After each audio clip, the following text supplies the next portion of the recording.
नमस्कार दोस्तों, स्वागत है आपका अपने YouTube चैनल पर। तो चलिए शुरू करते हैं। अध्याय 5 शरीर में गति। बिल्कुल शांत होकर बैठिए, अपने शरीर में होने वाली गतियों को अनुभव कीजिए।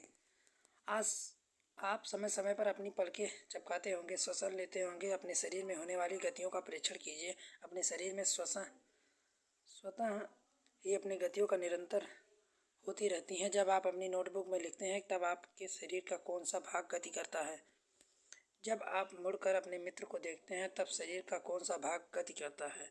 अपने उपयुक्त सभी उदाहरणों को अपने उसी स्थान पर रहते हुए अपने आपके शरीर का कोई न कोई भाग गति करता है। आप एक स्थान से दूसरे स्थान पर जाते हैं। आप उठकर अपने अध्यापक के पास जाते हैं। कक्षा के बाद विद्यालय के मैदान में जाते हैं। विद्यालय के बाद घर जाते हैं। इस स्थिति में आप एक स्थान से दूसरे स्थान वास्तव में चलकर जाते हैं। आप चलकर, दौड़कर, कूदकर एक स्थान से दूसरे स्थान पर जाते हैं।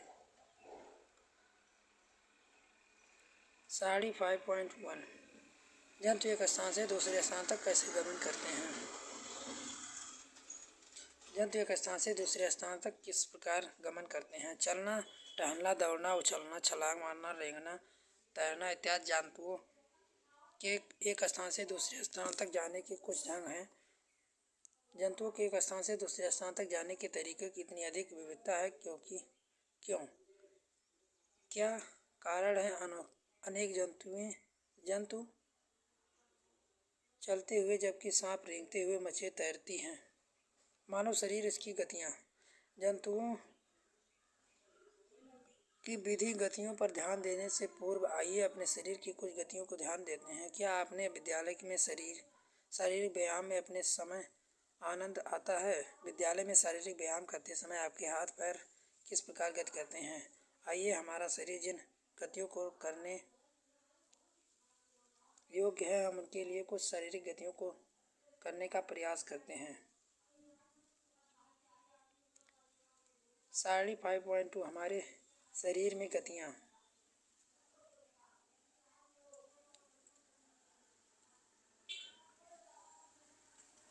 अपने शरीर के विभिन्न हिस्सों को से गति कराने का प्रयास कीजिए। परीक्षण कीजिए कि 5.2 में नोट कीजिए। क्या कारण है कि हम अपने शरीर के कुछ अंगों को स्वतंत्र रूप से किसी न किसी दिशा में घुमा सकते हैं, जबकि कुछ अंगों को केवल एक ही दिशा में घुमा सकते हैं। अपने शरीर के कुछ भागों को ही घुमाने में असमर्थ रहते हैं।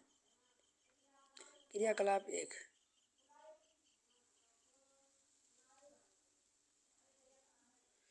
क्या आपने ध्यान दिया है कि हम शरीर के विभिन्न भागों को एक स्थान से मोड़ अथवा घुमा सकते हैं जहां पर दो हिस्से एक दूसरे से जुड़े होते हैं। उदाहरण के लिए कोहनी, कंधा, गर्दन। क्या आप ऐसे कुछ अन्य भागों का नाम बता सकते हैं? इन स्थानों को संधि कहते हैं। यदि हमारे शरीर में कोई संधि नहीं होती है तो हमारे विचार से क्या हमारे लिए किसी प्रकार की गति करना संभव नहीं होता? अपनी उंगली सिर, चेहरे, गर्दन, नाक, कान, कंधे, पीछे पैर, उंगली को दबाएं। कंदुक हल्का संधि। क्रियाकलाप 2। कागज की एक पट्टी को एक बेलन सिलेंडर के रूप में मोड़िए। रबड़ अथवा प्लास्टिक की एक पुरानी गेंद एक छेद करके उसमें मोड़े हुए कागज के बेलन को डालिए, जैसा कि चित्र 5.2 में दर्शाया गया है। आप कागज के बेलन को गेंद पर भी चिपका सकते हैं। गेंद को एक छोटी सी टोकरी में रखकर चारों तरफ घुमाने का प्रयास कीजिए। क्या गेंद कटोरी से स्वतंत्र रूप से घूमती है? क्या कागज का बेलन भी घूमता है? अब कल्पना कीजिए, कागज का बेलन आपका हाथ है तथा गेंद इसका एक सिरा। कटोरी कंधे के एक उस भाग को समान है जिससे आपका हाथ जुड़ा हुआ है। एक अस्थि का गेंद वाला गोल हिस्सा दूसरी ओर अस्थि का कटोरी का गुहिका में धंसा हुआ है। इस प्रकार की संधि में दिशाओं की गति प्रदान करती है। क्या आप इन गतियों को उपरोक्त प्रकार की संधि का कोई अन्य उदाहरण खोज सकते हैं? धुरा, गर्दन तथा सिर को जोड़ने वाली संधि धुरा संधि। इसके द्वारा सिर को आगे पीछे, दाएं बाएं घुमा सकते हैं। इन गतियों को करने का प्रयास कीजिए। यह गतियाँ हमारे शरीर की उस गति से हैं किसी प्रकार के जिसमें कंधुकरिका संधि द्वारा हाथ को पूर्णतः वृत्ताकार घुमाया जा सकते हैं रूप से घुमा सकते हैं। द्रोणाग्रज संधि में बेलनाकार अस्थि एक छल्ले में घूमती है। हिंज संधि, घर के किसी दरवाजे को बार बार खोलिए बंद करिए, इसके कब्जे को ध्यानपूर्वक देखिए। यह दरवाजे को आगे और पीछे की ओर खोलता है। क्रियाकलाप फिर आइए कब्जे वाली गति के प्रकार को देखते हैं। एक मोटे कागज अथवा गत्ते एक बेलन बनाइए जैसा कि 5.5 में दिखाया गया है। चित्र के अनुसार गत्ते अथवा कागज के बेलन के मध्य में छेद करके एक छोटी पेंसिल लगाइए। गत्ते का एक और टुकड़ा लेकर उसको एक प्रकार मोड़िए कि आधा बेलन बन जाए, जिसके प्रकार दूसरे बेलन को सरलता से घुमाया जा सके।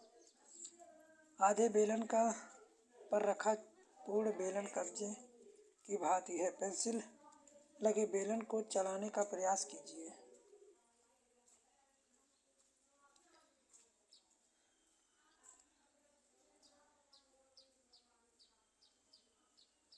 यह किस प्रकार की गति है? यह गति आपके द्वारा बनाए गए कुंडल खसका संधि की गति से किस प्रकार भिन्न है? हमने क्रियाकलाप 1 में कोहनी में इसी प्रकार की गति देखी थी। अचल संधि, हमारे सिर की अस्थियों के बीच कुछ संधियों उन संधियों से भिन्न है जिनकी चर्चा हमने अब तक की है। ये अस्थियां इन संधियों पर हिल नहीं सकती हैं। ऐसी संधियों को अचल संधि कहते हैं। जब आप अपना मुंह खोलते हैं तो आपके निचले जबड़े को सिर से दूर ले जाते हैं। अब अपने ऊपरी जबड़े को हिलाने का प्रयास कीजिए। क्या आप इसे गति पाते हैं? ऊपरी जबड़े एवं कपाल के मध्य अचल संधि है। यदि आप एक गुड़िया बनाना चाहते हैं तो आप पहले क्या बनाएंगे? संभवतः गुड़िया एक आकृति प्रदान करने के लिए आप एक ढांचा तैयार करेंगे। आप ऐसा नहीं करेंगे। हमारे शरीर की सभी अस्थियां ठीक उसी प्रकार शरीर को एक सुंदर आकृति प्रदान करती हैं, ढांचे का निर्माण करती हैं। इस ढांचे को कंकाल कहते हैं। हम कैसे जान सकते हैं कंकाल मानव की आकृति है? हम शरीर के विभिन्न अस्थियों को आकृति के रूप में किस प्रकार जान सकते हैं? शरीर के कुछ अंगों को मौजूद अस्थियों और उसकी संख्या तथा आकृति के बारे में हमें तब पता चलता है जब हम उनका अनुभव करते हैं। एक्सरे चित्र में हमें शरीर के सभी कठोर अस्थियों की आकृति का पता चलता है।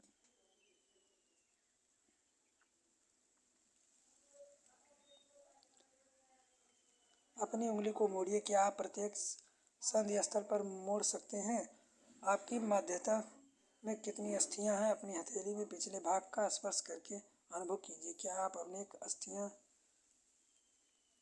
हैं? क्या आपको कलाई लचीली है? क्या अनेक छोटी छोटी अस्थियां से बनी जिन्हें कार्पेल कहते हैं? यदि आप इससे मात्रा में एक अस्थि है तो क्या होता? क्रियाकलाप 4, गहरी सांस भरकर इसे कुछ समय तक रोकिए। अपने वृक्ष तथा पीठ को हल्के से दबाकर अपनी अस्थि का अनुभव कीजिए। जितनी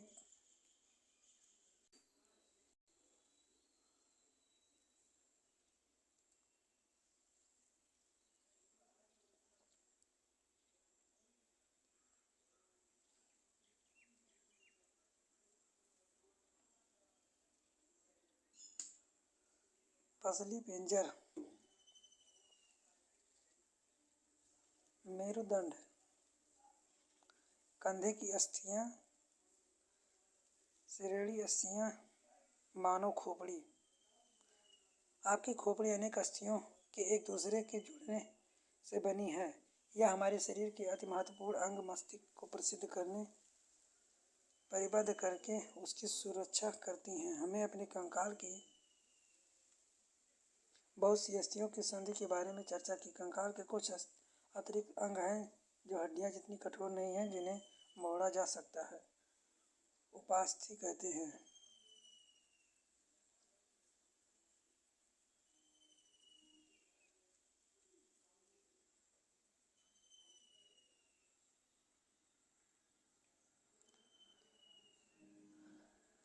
अपने एक हाथ की मुट्ठी बनाइए, मुट्ठी के अंगूठे किसी बाजू को कंधे पर छूने का प्रयास कीजिए।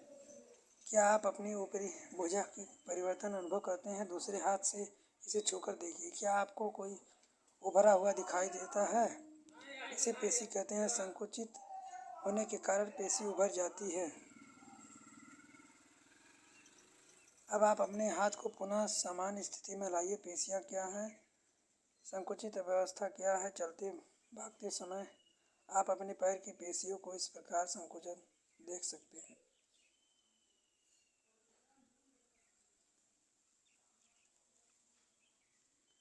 जंतुओं की चाल। केंचुआ। बगीचे में चलते हुए केंचुए का निरीक्षण कीजिए। इसे पकड़कर एक स्याही स्लेट पेपर पर रखिए। इसकी गति का परीक्षण कीजिए।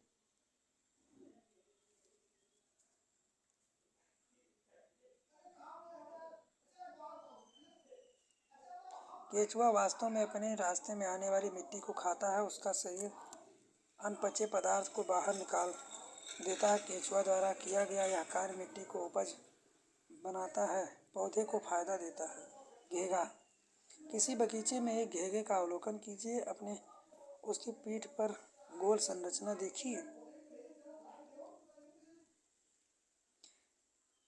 घेगे को कांच की पट्टिका पर रखकर इसका परीक्षण कीजिए।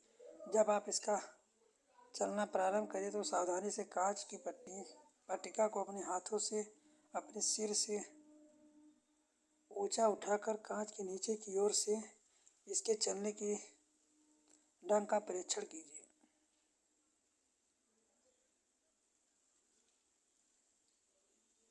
तिलचट्टा। किसी कॉकरोच का परीक्षण कीजिए। तिलचट्टा जमीन पर चलता है, दीवार पर चढ़ता है, वायु में उड़ता है। 3 जोड़ी पैर होते हैं जो चलने में सहायता करते हैं। पक्षी। पक्षी हवा में उड़ते हैं, भूमि पर चलते हैं। बतख, हंस जैसे कुछ पक्षी तैरते हैं, इसीलिए उड़ पाते हैं क्योंकि इनका शरीर उड़ने के लिए अनुकूल है।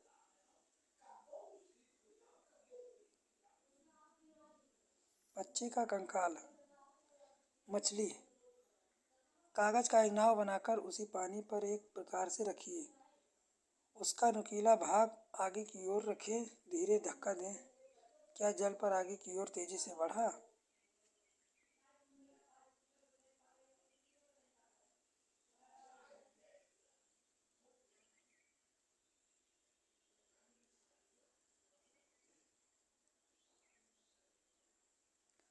सर्प कैसे चलते हैं? क्या आपने फिसलते हुए आगे बढ़ते देखा है? क्या आपने सांप को फिसलते हुए आगे बढ़ते हुए देखा? क्या यह सीधा चलता है? सांप मेरुदंड लंबा होता है। शरीर की पेशियाँ छेड़ अथवा असंख्य होती हैं। ये परस्पर जुड़ी होती हैं, चाहे वे दूर हों ही क्यों ना हो। पेशियाँ मेरुदंड पसलियाँ त्वचा को एक दूसरे से जोड़ती हैं।